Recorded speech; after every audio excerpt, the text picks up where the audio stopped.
നമസ്കാരം. ഇത് ഞാനും ഒരു ലേഡി ഡോക്ടറും തമ്മിലുള്ള സംഗമം. ഇതെന്ന് പറഞ്ഞാൽ വർഷങ്ങൾക്ക് മുമ്പാണ്, ഞാൻ സർവീസിലുള്ള സമയത്ത്. അപ്പോൾ അവരന്ന് എറണാകുളം ജനറൽ ഹോസ്പിറ്റലിൽ ഡോക്ടറാണ്, ജനറൽ മെഡിസിൻ. അപ്പോൾ എൻ്റെ ഒരു കൂട്ടുകാരനൊരു അബദ്ധം പറ്റി. ഇവന് സന്ധ്യയായാലും കാഴ്ചക്കുറവുണ്ട്, ചെറിയൊരു പ്രോബ്ലം. ഇവ സന്ധ്യക്ക് ഇവൻ്റെ വീട്ടിൽ നിന്ന് പുറത്തിറങ്ങുമ്പോൾ ഉണ്ട് മഫ്തിയിൽ ആ പരിസരം, ആ സ്റ്റേഷനിലെ SI അതിലെ വരുന്നുണ്ട്. ചീട്ട് കളിക്കാരെ ആരോ പിടിക്കാനാണ്. അപ്പോൾ അവിടെ കുറച്ച് വണ്ടികൾ ഇരിക്കുന്നുണ്ട്, സൈക്കിളൊക്കെ ഇരിക്കുന്നുണ്ട്. അപ്പോൾ ഇവനോട് ചോദിച്ച് ആരുതാടാ ഈ സൈക്കിൾ ചോദിച്ച്. അപ്പോൾ ഇവനറിയില്ല ഇത് SI ആണെന്ന്. ഞാനങ്ങനെ അറിയണ ചോദിച്ച്. അല്ല ഇവൻ്റെ ഷർട്ടിന് കയറി പിടിച്ച് SI ഇത്തിരി ചൂടണ. ഇവനറിയില്ലല്ലോ ഇത് SI ആണ്.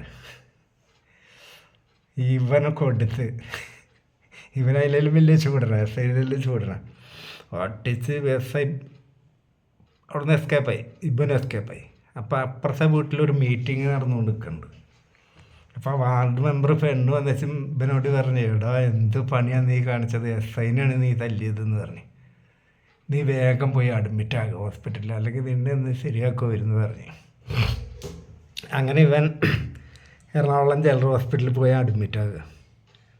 കുറച്ച് കഴിഞ്ഞപ്പോൾ അത് SIയും അഡ്മിറ്റായി.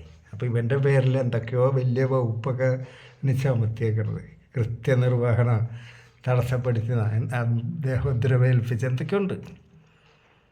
അപ്പോൾ ഇവനെ അവിടെ നിന്ന് ഇറങ്ങിയാൽ പോലീസ് പൊക്കും. അപ്പോൾ ഇവന് വലിയ പരിക്കൊന്നുമില്ലല്ലോ. അപ്പോൾ അങ്ങനെ ദിവസങ്ങളോളം അവിടെ കിടക്കാനും പറ്റില്ല. അപ്പോൾ സിവിൽ ഡ്രസ്സിൽ 2 പോലീസുകാർ ഇവനെ എപ്പോഴും അവിടെ നിന്ന് ഇറങ്ങണം പൊക്കാൻ വേണ്ടി കാത്തു നിൽക്കുക. അങ്ങനെ എന്നെ വിളിച്ച് ഇങ്ങനെ സംഭവം ഉണ്ടെന്ന് അവൻ്റെ വൈഫ് പറഞ്ഞ്.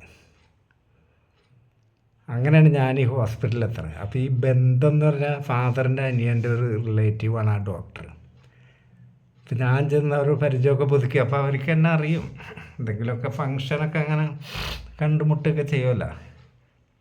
അപ്പോൾ എന്നോട് വെച്ച് നീ സർവീസിലല്ലേ വെച്ച്. അപ്പോൾ ഞാൻ അതേ പറഞ്ഞു, ഞങ്ങളൊരേ പ്രായം. ഞാൻ കാര്യങ്ങൾ പറഞ്ഞു. അവൻ ഇവിടുന്ന് പുറത്തിറങ്ങിയ പോലീസ് കൊണ്ടുപോയി ഇഞ്ചപ്പതാക്കും, എന്തോ ഒരു മാർഗം ചോദിച്ചു. ഇവിടെ അഡ്മിറ്റ് ആക്കണമെങ്കിൽ വേറൊരു ഐഡിയ ഉണ്ട്, ഇവരെന്നോട് പറഞ്ഞു. ഇവർ കള്ളുകൂടി നിർത്താൻ ആഗ്രഹമുണ്ടെന്നും പറഞ്ഞ് ഒരു റിക്വസ്റ്റ് കൊടുക്കുക. അപ്പോൾ അവിടെ 1 മാസം അഡ്മിറ്റ് ചെയ്യാൻ പറ്റും. അപ്പോൾ 1 മാസത്തിനുള്ളിൽ എന്തെങ്കിലുമൊക്കെ തീരുമാനമാക്കാമല്ലോ. ആ ചൂടോടുകൂടി ഇവനെ കിട്ടിയ പോലീസ് ശരിയാക്കും. പിന്നെ പോലീസിന് മനസ്സിലായി ഇവൻ അറിഞ്ഞ് ചെയ്തതല്ലാന്ന്. എന്നാൽ അവരുടെ മേൽ വേദനിച്ചില്ല. അങ്ങനെയാണ് ഞാൻ ഇവളായിട്ട് പരിചയമാണ്. വർഷങ്ങൾ കൂടിയിട്ടാണ് കണ്ടത് തന്നെ.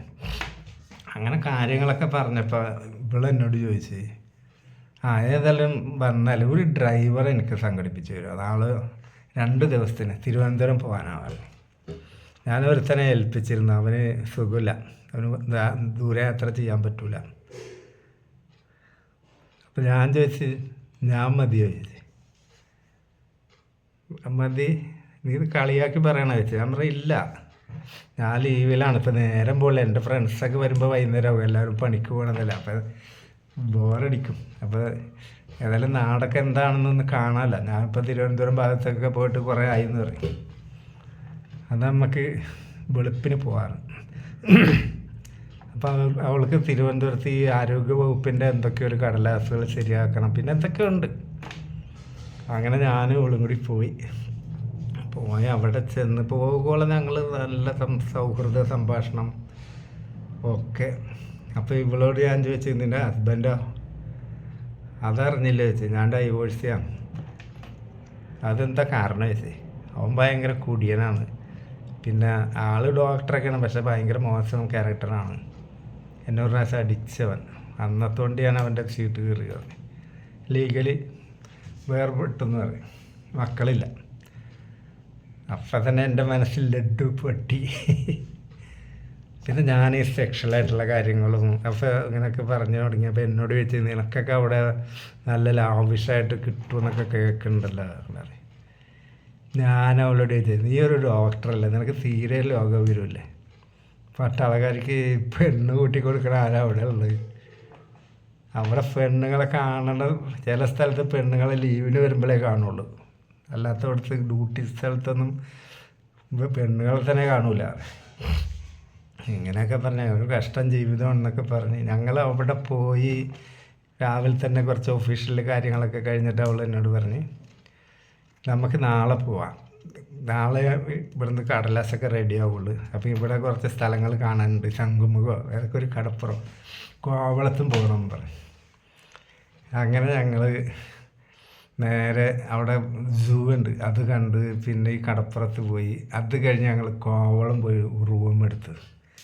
അപ്പോൾ ഇവള് വരിക്കാൻ വന്നേക്കണോട്ട് മാറ്റാനുള്ള ഡ്രസ്സും കാര്യങ്ങളൊക്കെ. അപ്പോൾ എന്നോടും പറഞ്ഞിട്ടുണ്ട് ഡ്രസ്സ് സ്പെയർ എടുത്തോളിട്ടാണ്.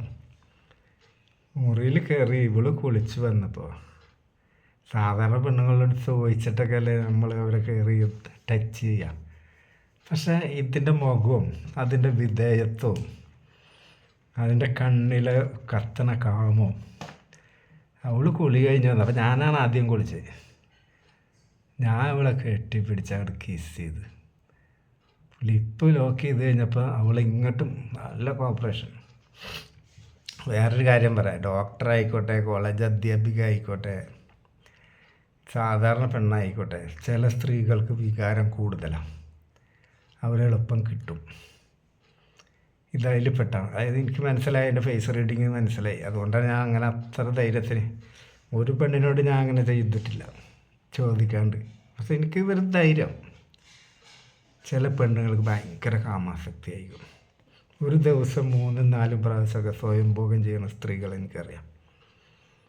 എത്ര കളിച്ചാലും മതിയാവില്ല. ഇപ്പോൾ ഒരാൾ കളിച്ച് പോയി കുറച്ച് നേരം കഴിഞ്ഞ ഒരാൾ ചോദിച്ചാൽ അവർക്കും കൊടുക്കും. അവർക്കൊക്കെ 2 മിനിറ്റും കൂടി വേണ്ട, പെട്ടെന്ന് രതിമൂർച്ചയിലെത്തുവർ. അങ്ങനെയുള്ള സ്ത്രീകളാണ്. ആര് ചോദിച്ചാലും സമ്മതിക്കും.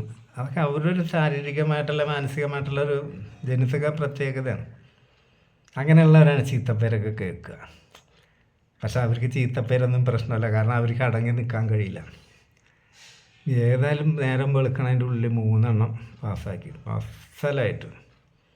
ഒരു ഡോക്ടറൊക്കെ ആകുമ്പോൾ നമ്മൾ ആ വൃത്തിയിൽ തന്നെ കൈകാര്യം ചെയ്ത് അങ്ങനെ തിരിച്ചു പോകുന്നത്. ഇവിടെ തിരിച്ചു വരുമ്പോൾ എന്നോട് പറഞ്ഞേ, എനിക്ക് കാശ്മീർ കാണണമെന്നുണ്ട്, നീ കാശ്മീരിൽ ഡ്യൂട്ടി ചെയ്തിട്ടുണ്ടോ ചോദിച്ചു. ഞാൻ പറഞ്ഞിട്ടുണ്ട്. നിനക്ക് എത്ര ഉണ്ട് ലീവ് ചോദിച്ചു. ലീവ് ഞാൻ 1 മാസം ഉണ്ട് പറയും. എന്നാൽ പോയാലോ ചോദിച്ചു. ആ പറയും. അങ്ങനെ ഞങ്ങൾ തീരുമാനിച്ച് ഡൽഹി വഴിക്ക് പോകാമെന്നാണ് ആദ്യം വിചാരിച്ചത്. പിന്നെ 1 വേ ഫ്ലൈറ്റിനാക്കാൻ പറയും. അങ്ങനെ ബാംഗ്ലൂർ വരെ ഞങ്ങൾ ട്രെയിനിന് പോയി. ബാംഗ്ലൂരിൽ നിന്ന് അന്ന് അങ്ങോട്ട് ഫ്ലൈറ്റുള്ളൂ. അങ്ങനെ ഫ്ലൈറ്റിൽ ബാംഗ്ലൂർ ഫ്ലൈറ്റ് ഇറങ്ങിക്കഴിഞ്ഞിട്ട് അപ്പോൾ പിറ്റേ ദിവസം രാവിലെയാണ് അങ്ങോട്ടുള്ള ഫ്ലൈറ്റുള്ളൂ. അപ്പോൾ ബാംഗ്ലൂർ ഞങ്ങളൊന്ന് കറങ്ങാനും പ്ലാനിട്ടു. അപ്പോൾ ബാംഗ്ലൂർ ഞാൻ ജോലി ചെയ്തിട്ടുണ്ട്. അപ്പോൾ എനിക്ക് അവിടെയൊക്കെ കുറേയൊക്കെ അറിയും. അങ്ങനെ നല്ലൊരു ഹോട്ടലിൽ പോയി റൂം എടുത്തു. ഈ ഇന്ത്യൻ ഓഫീസിലുണ്ടല്ലോ, ഈ സപ്ലയർമാർ വെക്കണം തൊപ്പിയൊക്കെ വെച്ച സെക്യൂരിറ്റിയൊക്കെ ഉണ്ട്. വലിയൊരു ഹോട്ടൽ, ബാർ അറ്റാച്ച്ഡാണ്. അങ്ങനെ റൂമിൽ പോയി നമ്മൾ കുളിച്ച് ഫ്രഷായി വന്നപ്പോൾ ഉണ്ട് മുട്ടുതോടേൻ്റെ മുക്കാ ഭാഗം കാണുന്ന ഒരു ട്രൗസർ ബ്ലാക്ക്, നല്ല വെളുത്ത കാല, നല്ല ഒതുങ്ങിയ ശരീരമാണ്. എന്നാൽ എല്ലാ അത്യാവശ്യത്തിനുണ്ട്. ബാറിപ്പോയി. അപ്പം നമ്മൾ കുളി കഴിഞ്ഞ് വരുമ്പേ ഈ ടീഷർട്ട് ഈ ട്രൗസർ കിട്ടേക്കണം. ടീഷർട്ടിൽ നല്ല ഇങ്ങനെ പ്രൊജക്റ്റ് ചെയ്ത് നിൽക്കണം. അപ്പം ഞാൻ അവളിങ്ങനെ നോക്കിയപ്പോൾ ഒരു ചോദ്യനോട്, നീ ഇപ്പം തന്നെ എന്നെ തിന്നാൻ പോവുകയാണ് ചോദിച്ചു. ഇല്ല പറയും. നിൻ്റെ നോട്ടം കണ്ട എന്നെ ഇപ്പം ഇവിടെ കിടത്തുമെന്ന് വിചാരിച്ചെന്ന് പറയും. ഏതായാലും നമുക്ക് ബാറിൽ പോകാറ്. ബാറിൽ പോയി ഞങ്ങൾ സീറ്റിലൊന്നും പോയിരുന്നില്ല. ആ കൗണ്ടറിൽ തന്നെ ഹൈറ്റുള്ള ചെയറുണ്ട്, അവിടെ ഇരുന്ന് നട്സൊക്കെ കഴിച്ച്. അവള് ഇതാണ് സ്മിർനോഫാണ് കഴിക്കണം. ഞാൻ പിന്നെ വിസ്കി ഓർഡർ ചെയ്തു. അതൊക്കെ കഴിച്ച് റൂമിൽ വന്നു. അന്ന് ബാംഗ്ലൂർ പിന്നെ നല്ല ക്ലൈമറ്റാണ് എപ്പോഴും അന്നൊക്കെ. അപ്പോൾ അവിടെ നിന്നും കൊടുത്ത്. എന്തൊരാക്രാന്തമാണ് നിനക്കുന്നത്, എന്തൊരു ആർത്തിയാണെന്നാണ് വിളിച്ച് ചോദിക്കുന്നത്. 10 ദിവസം ഞങ്ങൾ കറങ്ങി നോർത്ത് ഇന്ത്യ, ശ്രീനഗർ, പിന്നെ ഇതിലെ ജമ്മു കട്ര വൈഷ്ണോദേവി ക്ഷേത്രം, ശ്രീനഗർ കുറേ കറങ്ങി, ഐസിലൊക്കെ കളിച്ച് ഞങ്ങൾ വളരെ കാലം റിലേഷൻ ഉണ്ടായിരുന്നു. ഇപ്പോൾ റിട്ടയർഡായി, എൻ്റെയൊക്കെ ഏജ് തന്നെ, സെയിം ഏജ്. ഇപ്പോഴും ഞങ്ങൾ തമ്മിൽ കമ്പനി ഉണ്ട്. പക്ഷേ എപ്പോഴും എത്തിപ്പെടാൻ പറ്റില്ല. അവളിപ്പോഴും സിംഗിളാണ്, മക്കളും ഒന്നും ആദ്യമേ ഇല്ലല്ലോ. നല്ല അത്യാവശ്യം നല്ല പെൻഷനൊക്കെ ഉണ്ട്, സുഖമായിട്ട് ജീവിക്കണം.